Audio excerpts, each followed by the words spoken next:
Welcome to another episode of Agent versus Lender. And today we have with us Brigette Sobus. Welcome to the podcast, Brigette. Hello, I'm so happy to be here with you today. We're excited to have you here too.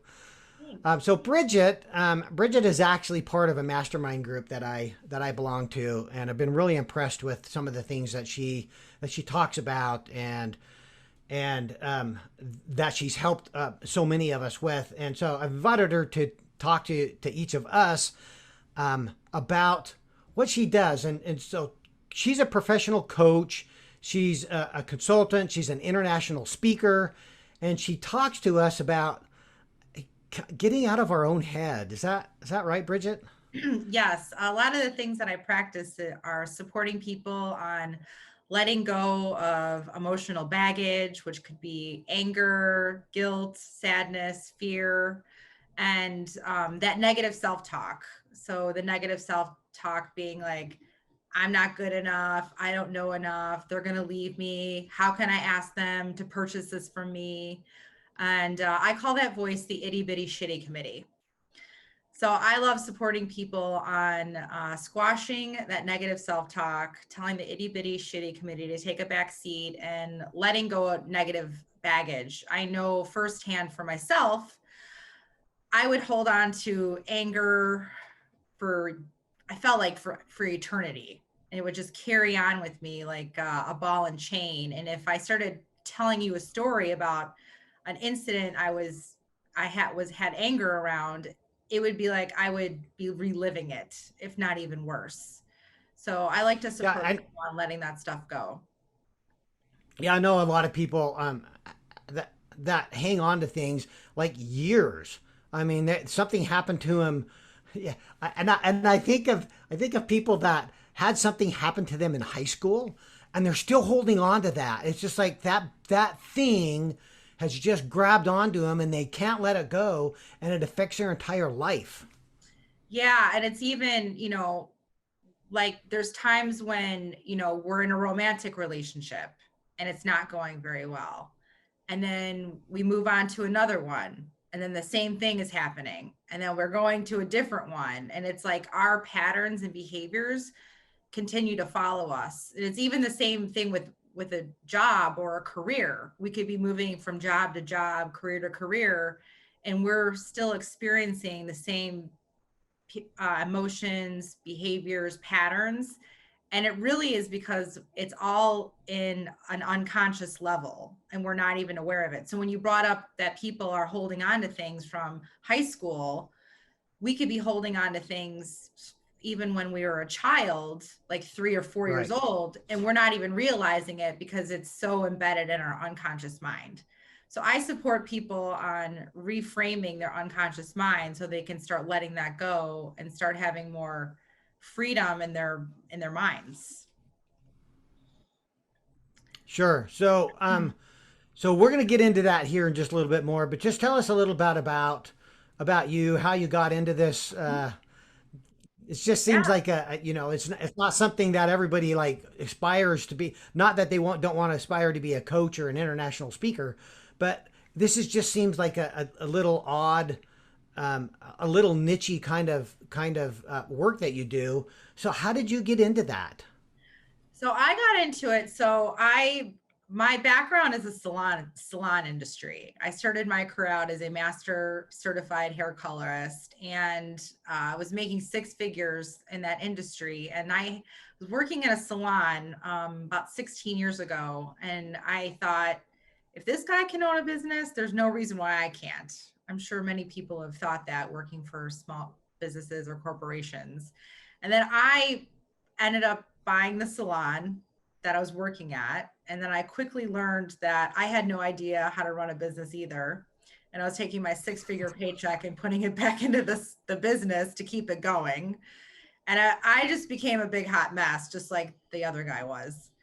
And I hired a business coach and consultant, and that completely changed my life. I turned my business around. I turned my life around. I started growing the business by 35% year after year. I became an award winning business in North America for 13 years.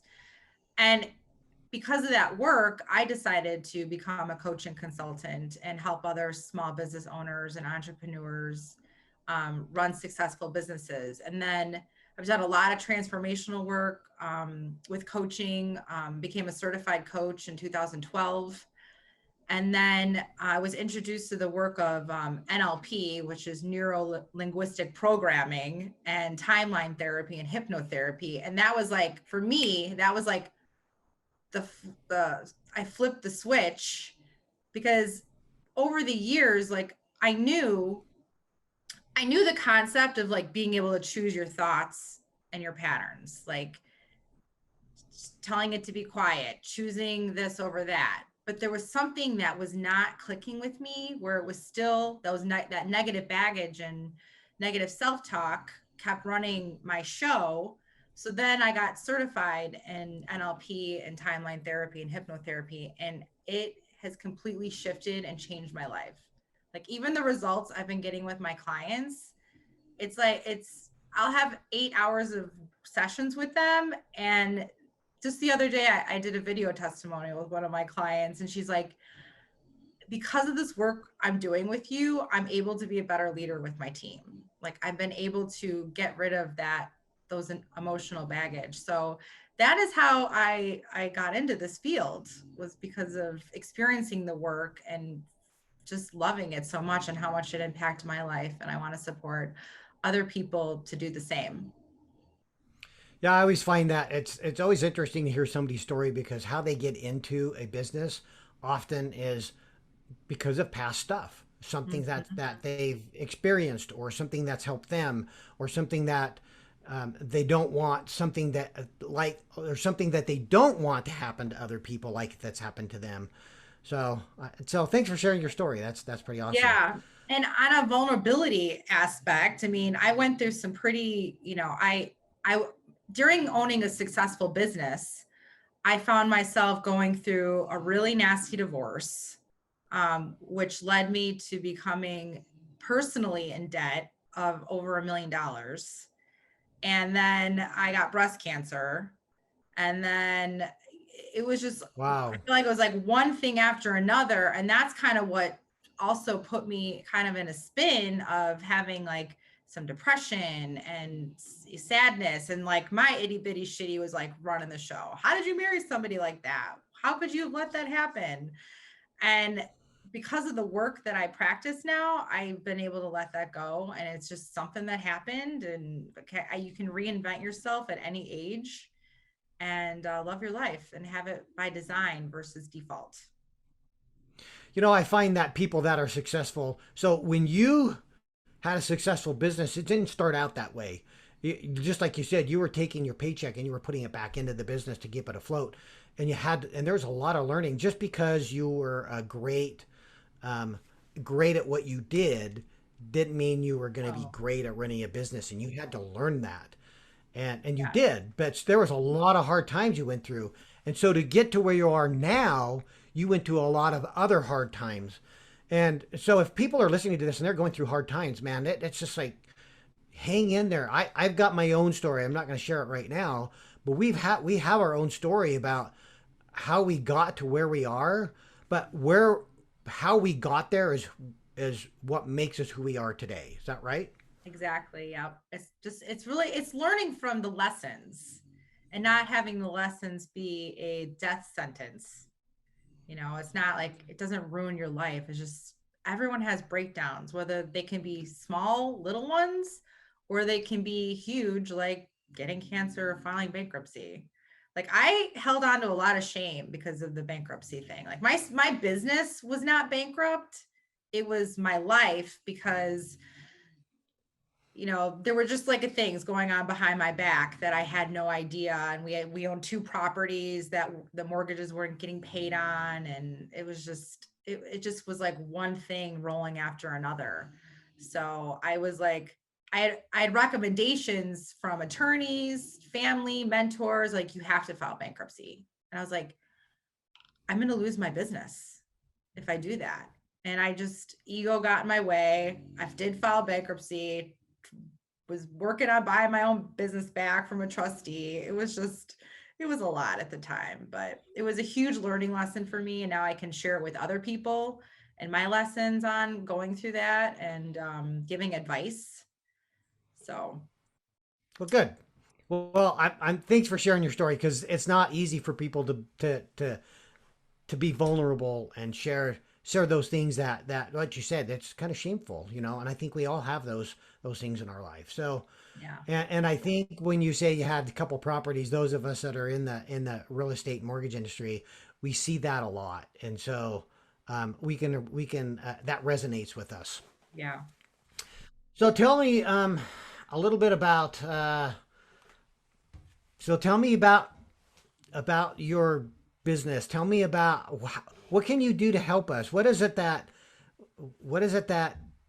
maybe you want to bring to this to our listeners right now, or to those that are viewing it on Yeah. YouTube? Yeah. Thanks for asking. So, I mean, I support a lot of small business owners and entrepreneurs to, I mean, put systems in place in their business, everything from cash flow projections to budgets to handbooks, procedures. And so that would be like the consulting side of what I do. But what I find is a lot of the times is that, I could support small business owners to put systems in their business all day long. However, if they have the itty bitty shitty committee running the show and their self worth isn't there or their confidence isn't there, they have a challenge leading their team or putting it in place or setting boundaries with customers. For an example, holding your team accountable. I find, and I used this used to be me as well. I found that I would have the people pleaser running my show. So I support a lot of people on letting go of the people pleasing habits and behaviors so they can empower themselves and set down healthy boundaries with others. So whether it's healthy boundaries with a client, healthy boundaries with an employee, or even your boss, or family or friend. So that's a lot of the things that I work on with people, and getting out of their Okay, own so way, creating projects in their lives, whether it's a business project, relationship project, a health and well-being project. you mentioned so there's a couple of notes that I just took. So setting boundaries with how do people do that? So a couple thoughts going through my head is setting boundaries with people and not being a people pleaser.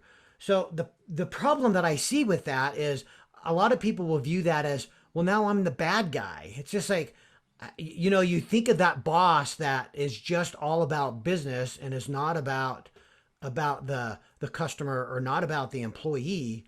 Mm. How do you set those boundaries with clients and with employees and not be that bad boss? You know what I mean? Not be that Yeah. bad leader that doesn't care. Yeah. I mean, I definitely think it's a combination of, yes, you have to have systems in place for a business owner. You have your job description, you have your handbooks, your policies and procedures, and you stick to that. But it's not being a yes man all the time. It's really learning how. I feel like a lot of people have challenges saying no. Like they want to just take on everything and say yes to everything, and then before you know it, we're drowning in everything we said yes to, or we're not taking a day off, or we're letting people like walk all over us.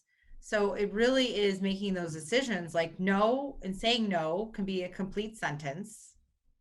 Learning that, and really just like trying to decide, like, am I just saying this because I want this other person to be happy? A lot of the times too, I work with people on, filling up their cup first. Like we have to start taking care of us before we take care of other people. And most of the time I find that people are just going and going and going, and they're depleting themselves, putting themselves last, and then we're empty, and then we have nothing left to give, but we still keep giving. And then that's like running us into the ground. Like I know, like for me, like if you knew me 7 6 7 years ago, I was owning my salon, still doing hair, doing coaching consulting work. I was a mentor coach in like 2 other coach training programs. Like I did not know, I loved what I was doing, but I had no idea how to say no. And I would find myself working 16 days in a row. And then I finally started taking things off my plate. And then the universe came and gave me another slap on the wrist and was like, you have breast cancer. Like I really feel that because I kept running myself on empty, that was a catalyst of getting sick with cancer. You know, I'm not a doctor, I can't diagnose it, but I can just reflect on my own life because I was like going and going and going and going and going. So now I put boundaries down on myself where I have to say no to certain events. I have to say no to projects that someone asked me to take on. I have to say no to a client that may want to ask me to work at 9 o'clock at night, so, and then I have to Yeah. schedule time off. You have to be a cause for your schedule so that you take time off and vacations. So that's I'm over here like taking lots of notes. So if people see me doing this, I'm just taking notes because there's what you just said is runs rampant in the real estate and mortgage industry. Um, they we think that we have to work almost 24/7, and I see this in forums. Belong on social media forums, and people talk about this. That our clients, and there's some truth in this. Our clients work during the day, and so they want to call us in the evening. They want to call us first thing in the morning. They want to call us on the weekends. And it's really difficult for some people to either take the time off or to feel like they have to be married to their phone. Mhm. I'm one of them. And that's something that I've been working on. I've now have a team behind me that's helping me. And so that was like a game changer for me, getting a coach and teaching me how to duplicate my efforts. And Mhm. so we do have that coverage, but I'm fortunate enough to have people that help take that off of my plate. But not everybody has that. So how do you take some time off? And I know there's probably time blocking techniques, there's scheduling it in your calendar, but how do you say no to people when, especially in today's market, and this may not be a fair question. So um, right now in our market, it's just like if you don't see a house and you don't see it that day, um, it may be gone. Because it gets on the market, and within hours, or at least certainly within days, you have multiple offers coming in. So Yeah. how do you work through that? What do you do? Yeah. I mean, And maybe this is an unfair question. So if it is, just no, tell me no. no, no, no. I definitely probably there's at times there in your business there's urgency. I'm sure of it, because things do move like that. I've known a lot of people that had been in the real estate business, but I also do think even coming from like when you said working on the weekends and working at nights, like coming from the salon industry, that's the same thing. Like most of our clientele was Yeah. coming in after work hours and on the weekends. But it also just goes back to you you have to train people how to treat you. So for example, I used to instantaneously, almost probably within 30 seconds, reply back to somebody's text message. And then they got used to that. And then when I wouldn't reply back, it would be like, I know you're looking at your phone. I know you're seeing this. I know you're blah, blah, blah. And it's like, okay, well, I'm guess what? We're changing the rules here. So I had to go back and I had to tell people, listen, like I will reply back to you within 24 hours, unless it's a complete emergency. A lot of the times we let other people's urgency become our urgency. And then that's where the people pleasing comes into place. So their fires become our fires, and it doesn't necessarily have to be like that. So I let Right. my clients know, I let other people know, like people, I sold my business last year. I gratefully sold my business in a pandemic. So I no longer own my salon. So I could focus on coaching and consulting work. But, I would let my employees know, like, listen, from now on, like I had a whole team meeting. I was like, from now on, I will reply back to you within 24 hours. If you text me after this time, I used to get text messages from some of these people at like 1 a.m. Oh, Bridget, I'm so sick. I've had that too. That is It's crazy. I've like, had that too. no, like no texting me after X time. Like you can wait till 7 o'clock in the morning to tell me you're throwing up. Like, come on. You know what I mean? So it's just, again, I think it just really goes back to, you teach people how to treat you. That's a way to put healthy boundaries down.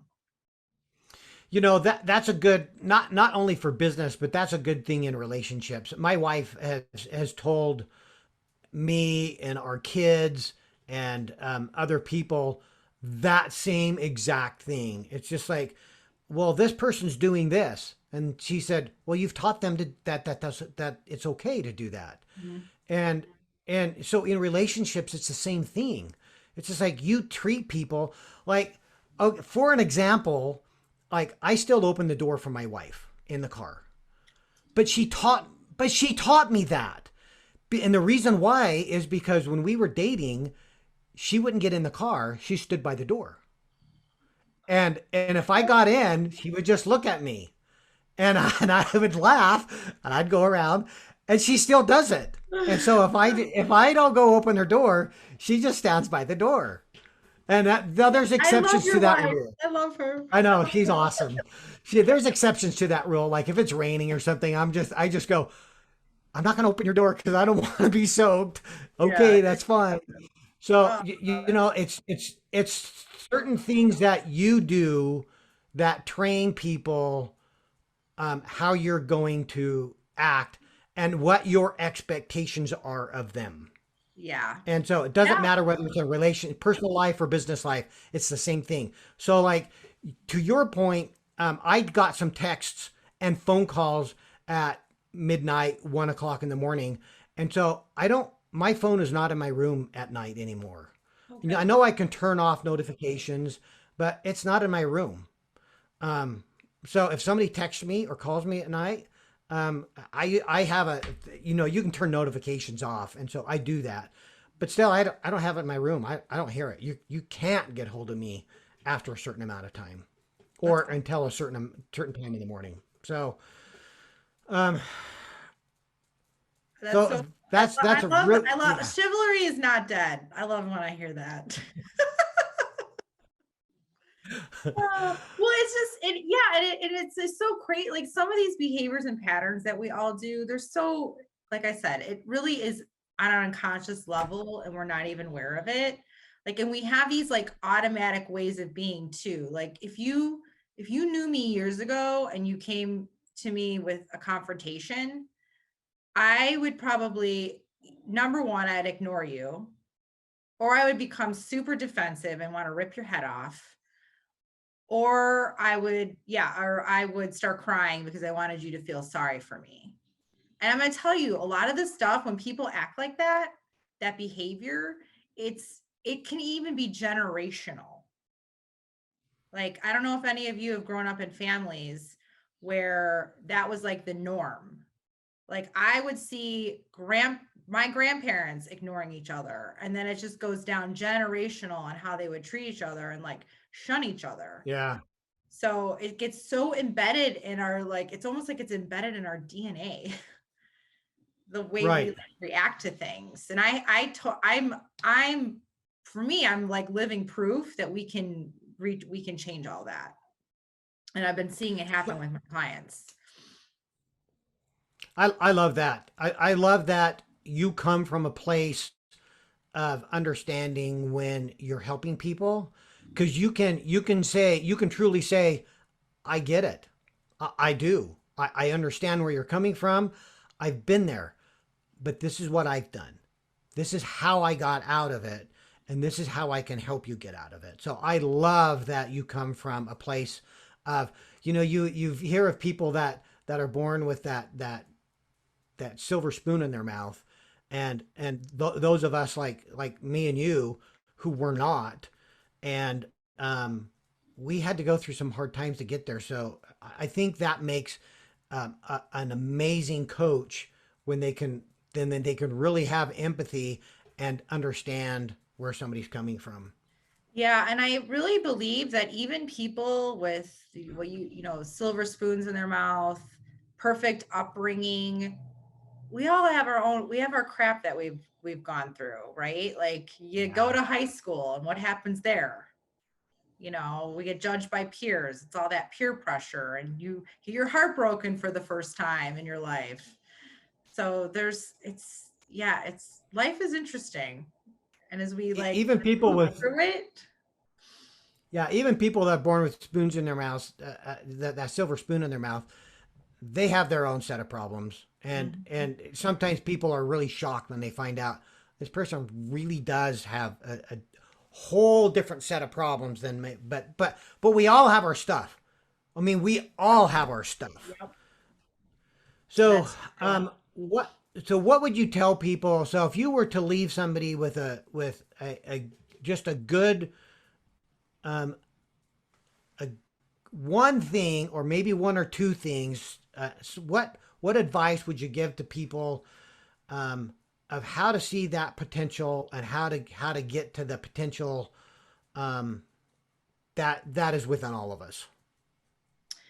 Yeah, one of the things that like on a basic level, because a lot of the work, like with the timeline therapy and things like that, I really need to do somebody one on one, and I do it on a Zoom modality because I've got clients all across the country.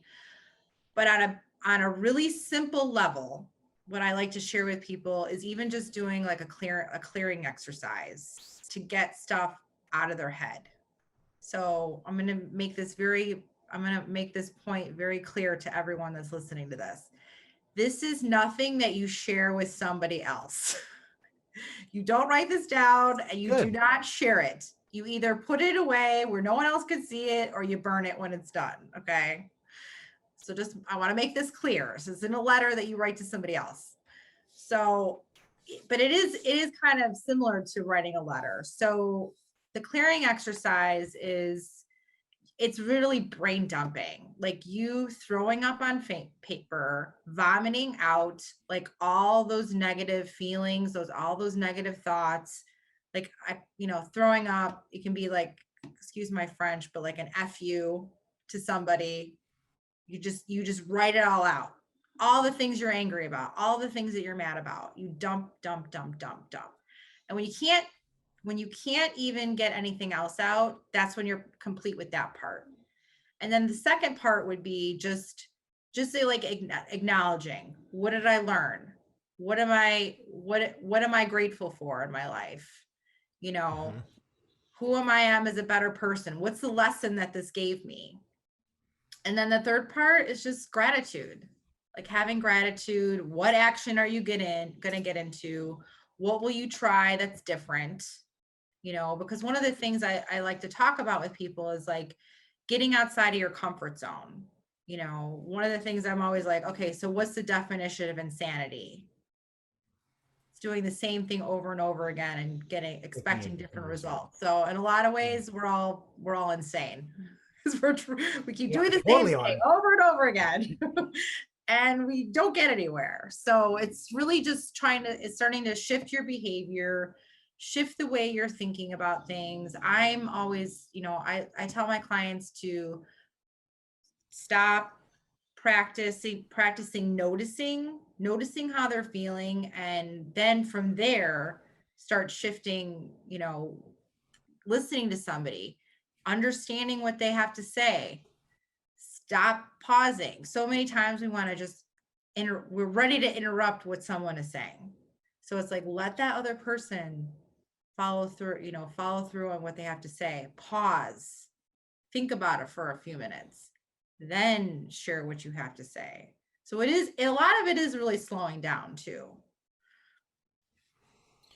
So, so thanks. That's really good advice. So I understand you have a free gift I do. for people that are on this call, or not call, but are listening or watching this.